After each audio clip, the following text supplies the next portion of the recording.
The one and only Ann Coulter, author extraordinaire, American conservative, social and political commentator. I got to tell you a funny story. A friend of mine was at my house the other night.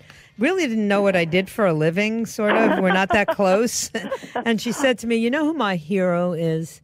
And I said, "I have no idea. And if it's not me, I don't care." Yeah, and I'm with you. She said, "Well, it's not you. It's Ann Coulter." And I whipped out a picture of you and me together. And now, like, I'm second in line. Well, number one, that makes me very happy. But number two, again, does she know who you are? No, I don't think there's much daylight between our positions. No, not too much. That's for sure. But this Sex in America Part 2, just, you said it better than anybody else has. And I have just been pretty appalled by all of this. I'm not a prude, but boy, reading some of the lurid details of the last 24 hours of these guys, it's outrageous. And how come they get punished in Hollywood and on television immediately, and the guys up in Washington go to the hospital? Yes, and I think it's worth pointing out, as I just did on Twitter, that Nancy Pelosi isn't calling for all of these so far exposed sexual predators in Congress to resign. Oh, no, only the proud black man with only one blemish on his career, his years of sexual assault. But why not Al Franken? Why is he the one getting? It's weird how, the main theme of my column was, welcome aboard, liberals. This is the first time liberal men have been held to account after Teddy Kennedy drowns a girl, and as I think I mentioned in last week's column, the James Reston article, he was in Martha's Vineyard, prominent New York Times reporter. He was in Martha's Vineyard when Teddy Kennedy, running off for an affair with an unmarried girl while he was married, left her to drown, walking past houses with their lights on, goes back to the hotel to concoct an alibi, and later ask his cousin to say he was driving, as Mary Jo Kopechne is struggling to breathe in the sinking car. Mm-hmm. No, he turned around and ran for president 11 years later. In any event, James Reston, reporter for the New York Times, was in Martha's Vineyard when that started. He called in his story to the New York Times, and the first line was, "Tragedy has again come to the Kennedy family." Right. Can you fit in the Kopechne family any place here? Mm-hmm. And then you have Clarence Thomas, which, for young people, I hate his name even being mentioned in these circumstances. Number one, it wasn't true. It wasn't true. It wasn't true. That can't be said often enough. All these D.C. Circuit Court judges, some Supreme Court justices, and some prominent attorneys, they have these, or used to have, I don't know if they do anymore, they used to have this big poker game. It would be like Scalia and Kennedy, I think Ken Starr, a few other members of the D.C. Circuit, and Clarence Thomas. These aren't exactly, ribald frat boys. Right. And yet they used to say the prudish among all of them was Clarence Thomas. So I think it really, I to this day, it makes me angry that they did pull out this racist cliche to use against Clarence Thomas. It was absolutely false. But having said that, unfortunately, the part about it being false is always lost in the story, because most people's reaction is, even if it's true, it's not that bad. Right. It was just that he was joking about Long Dong Silver in the office. Allegedly, it wasn't true. It's not true. And bragging about his sexual prowess. Mm-hmm. And so, unfortunately, so many people were reacting by saying, so what? They never got to the part about it being false. And I feel sorry for him for that. Mm-hmm. But, he got the last laugh. He's on the Supreme Court. Sure is. But after going through all that, and then to have an actual, just a few years later, an actual real live, genuine sexual predator / rapist in the Oval Office, and the entire left dug in their heels, went after the accusers, went after people, like me and Michael Isikoff and Matt Drudge, who merely believed the accusers and defended the accusers, whom, as we know, were all telling the truth. Mm-hmm. Gloria Steinem launches her one free grope rule in the New York Times, saying it was fine for Clinton as governor to summon a low-level state employee to his hotel room, drop his pants, and say, "Kiss it," because, I quote, he took no for an answer. No, that was the all-new standard. And so it seems to me for a couple of decades we have been living with liberal men who had good reason to believe they could do anything. Right. Well, and finally, they're being called on the carpet. So, I'm fine if they catch a few Republicans in there. But I will predict right now that if we're allowed to see all of the sexual predators in Congress, it is going to be quite lopsided toward the Democrats. Oh, absolutely. And that it's typical. These are the same this is the same party that claims to be for minorities, and yet I look at every inner city with poor education, with people living in poverty, all controlled by Democrats. And now all the women sexually abused, predominantly, are going to point their fingers at Democrats and liberals, because guys like Matt Lauer, he has. When I think back about how Matt Lauer covered the Clinton years, when I think back, these guys how he sat in that interview with Bill O'Reilly, trashing O'Reilly, knowing who he was. Only a liberal could do that. Yes, and look at the head of NBC, Andy Lack. He's, I believe, Juanita Broderick tweeted this yesterday. I haven't looked up how long Andy Lack has been at NBC.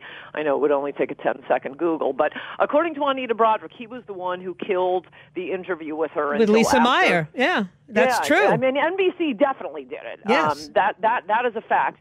And then, rushes to print with a defense of Al Franken, and most shockingly, kills the Ronan Farrow report on Harvey Weinstein, far more detailed, far spicier than what the New York Times, and, I praise the New York Times 20 years late for finally caring about sexual harassment, but Ronan Farrow's report, I mean, he is or should win a Pulitzer for that report. Mm-hmm. Oh, yeah. And the NBC, he did it. It was commissioned. He was being paid, I guess, to put this all together for NBC. When he produces it, the lawyers say it's fine, but Andy Lack kills it. Right. Yeah. Well, listen, he was protecting his golden goose, and that's what they've done with the Matt Lauers of the world. Look, nobody's innocent in terms of these powerful men in media lauding their power over women. I mean, Fox isn't innocent either. I mean, they've had their own issues in that area. But I tell you, the way that the rest of the media handles it, that crying scene of Savannah Guthrie and Hoda, we never knew. What do you mean you never knew? How could you not know? He had a button under his desk to lock the door, and he lured these young interns in there. You never knew? How does that even happen? John Conyers' staff never knew. Now today somebody comes out and says, well, I often walk in on him in his underwear. Really? And does anybody walk in on you in your underwear? Not me. It's absurd, the arguments I'm hearing. Yes, and I suspect I was taping a show, Channel 4, with ITV yesterday in NBC offices, which turned out to be a disaster because last night was the tree lighting at 30 Rock. Right. So it was, a war zone. Ironically, what I was talking about on Channel 4, and by the way, I am getting back to the point with this story, it was, the insane British's obsession with Islamophobia, but not actual Islamic terrorism. So I walk out on the street afterwards, can't find my car, all the streets are shut off, every third person is a cop, there are bollards all over the place. I have to email the producers, say I can't find my car, and I explain it's the tree lighting, and apparently New York City cops are worried about an outbreak of Islamophobia. But it's the exact same thing when it comes to things like, as I describe in Adios America, which side, I was going to say what made me think of this, and the exact same thing, was when I was sitting in the chair, there was an NBC reporter there who said, she's going on to report the hypocrisy of the Democrats on sexual harassment. And, my ears sort of perked up at that. And the guy said to her, well, what about the Republicans? And she said, well, that goes without saying. And I thought to myself, okay, you may think that, but I really would like the names. Yeah. And I always have the same feeling about it. There was just this big headline last week about, child brides going up in America. How come it's only the immigration restrictionists who want the answers? who is having these child brides? Can we get answers on that? Can we find out why is only my side asking for the numbers on who is in prison? Who is in prison for what crimes? For, Medicare fraud, for food stamp fraud, for child rape. Can we get the numbers on this? Because I see what the left does, as with this videos that Trump tweeted, which I've been tweeting up a storm on, that is not a discredited video. They've all been attacking me for it because Trump apparently may have. You've seen it on my Twitter feed. I tweeted this tweet from who knows? That's how Twitter works. It's a video. Right. But they're very upset that it's a group called Britain First, which is apparently hateful in and of itself. And it shows what seems to be clearly a Middle Eastern boy beating up a white, very, very white blonde boy in the Netherlands, and the blonde Dutch boy is on crutches. So I tweeted out, it's a video. Right. Now that they're all saying it's been discredited, I emailed the Dutch reporter back today and said, what are the names of the two boys in the video? He has no idea. He shows me a link to an article. All it says about the attacker is that he is from some gobbledygook name of a town in the Netherlands. They won't tell us where he's born. Right. They won't tell us his name. They won't tell us his ethnicity, but they're just going to go around screaming discredited. Yeah. Well, listen, they discredited, story after story when it came to the Kennedys, and, they Juanita Broderick. Even as recently as this year, Tom Lamas has been referring, and as I'm sure you know, Andrea Mitchell has been referring to Juanita Broderick's rape charge against Bill Clinton as, I quote, widely discredited.